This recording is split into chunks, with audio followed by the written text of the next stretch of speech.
Hello children, this is Assis, your subject teacher, and I am here to teach you the first chapter of your book, Night Voices. This poem is written by Sir Arthur Conan Doyle. It highlights the fear of a boy who is scared.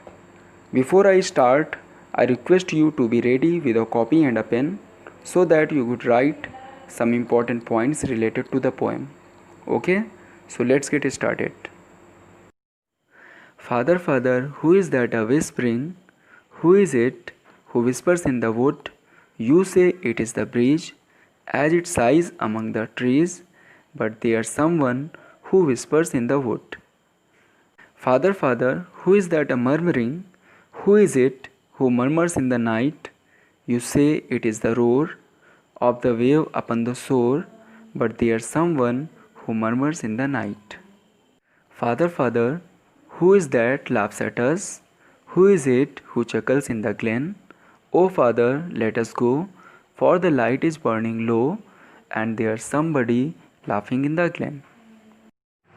Father, father, tell me what you're waiting for. Tell me why your eyes are on the door. It is dark and it is late, but you sit so still and straight, ever staring, ever smiling at the door. In the first two stanzas of the poem, we find the conversation between father and his frightened child. Father and child are sitting outside the home in the night, and child heard some kind of strange sounds. He is scared and asked his father, who is whispering there in the jungle. Father replied that this is the moving breeze that is blowing in the jungle, but child is not satisfied with his father. In second stanza, child again asked his father, who is murmuring there in the night? And he said, you say it is the roar of the wave upon the seashore, but I doubt. I think there is not any kind of roar, there is somebody who is murmuring in the night. In these last two stanzas, there is no conversation between father and his child, only child expresses his thoughts. Further, he listens someone laughing in the valley. He asked his father to go home because it was dark and light was also dim. As we see, his father does nothing for him. Maybe he wanted to make his child brave and strong. He also feels his father is staring at the door as if waiting for someone.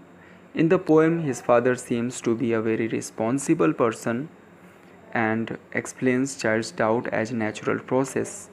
On the contrary, the child is afraid of dark, due to which he is not able to get rid of his fear. The moral of the poem is that when the child is in need and wants to know about the answers, he should be told the truth rather than a lie, because there is a chance that child might be scared and maybe go to an extreme in search for the answers. Parents are the people which children trust the most. So I hope you understood the poem. Thank you.